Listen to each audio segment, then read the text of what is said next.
Sebagai kota kecamatan, Kota Kartosuro mengambil peranan penting dalam menyumbangkan sebagian besar dari pendapatan daerah Kabupaten Sukoharjo. Dari kota kecil inilah berdiri sebuah kerajaan Mataram Kartosuro yang merupakan kelanjutan dari kerajaan Mataram Islam. Kekuasaan pemerintah VOC Belanda yang sangat dominan mengakibatkan pemerintahan Keraton Kartosuro tidak bisa berbuat banyak dalam mengatur kebijakan negerinya.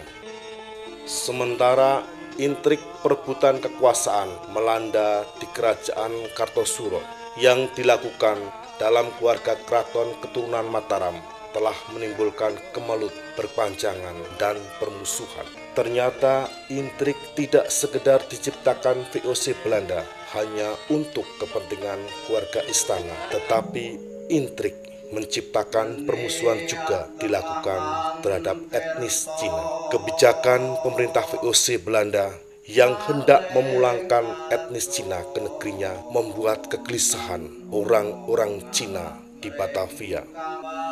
Kehidupan masyarakat Cina semakin hari tidak semakin baik. Ketimpangan sosial antara Belanda dan Cina membuat orang-orang Cina berada di strata masyarakat bawah.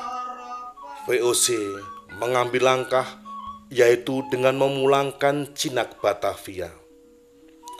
Dalam perjalanan pemulangan, VOC dengan kejamnya membuang sebagian orang-orang Cina ke laut.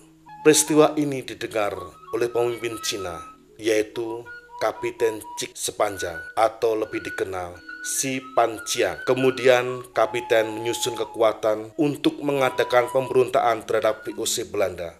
Dari peristiwa pemberontakan inilah, maka orang-orang Cina pada berlarian, ada ke selatan yaitu Bandung, ke Priangan, dan ada ke timur yaitu Cirebon, dan akhirnya sampai ke Mataram.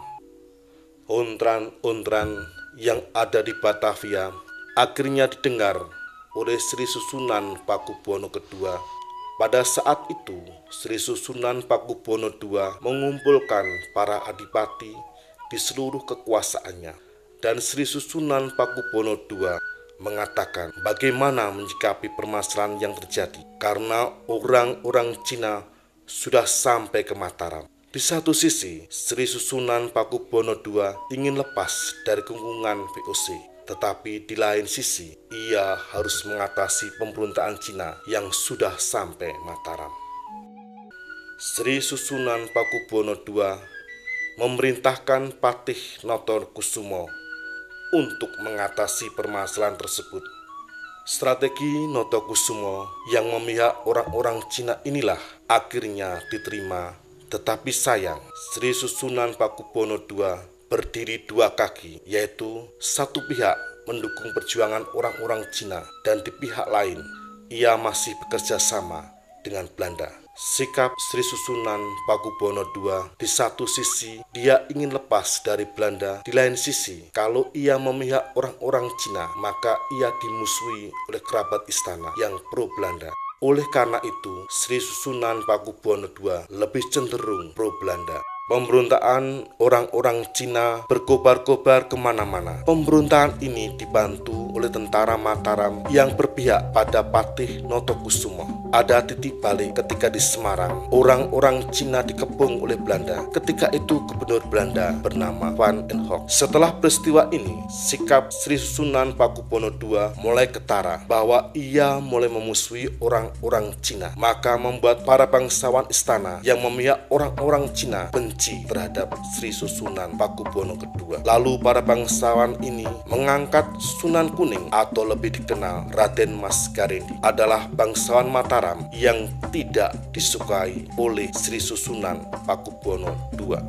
Peperangan antara pasukan Raden Mas Garendi dengan Sri Susunan Pakubuwono II terjadi. Pasukan Raden Mas Garendi akhirnya berhasil memasuki keraton dengan menjebol benteng keraton Kartosuro. Menghadapi ancaman bahaya besar, maka Sri Susunan Pakubuwono II memerintahkan kerabat keraton dan para abdi dalam untuk segera lari lewat belakang keraton menuju Pacitan hingga Ponorogo. Pasukan Raden Mas Garendi dapat menduduki dan menguasai keraton Kartosuro dengan bergelar Sunan Amangkurat Mas dari tahun 1743 sampai 1744. Akibat pemberontakan Cina ini, bangunan-bangunan fisik keraton mengalami kerusakan berat.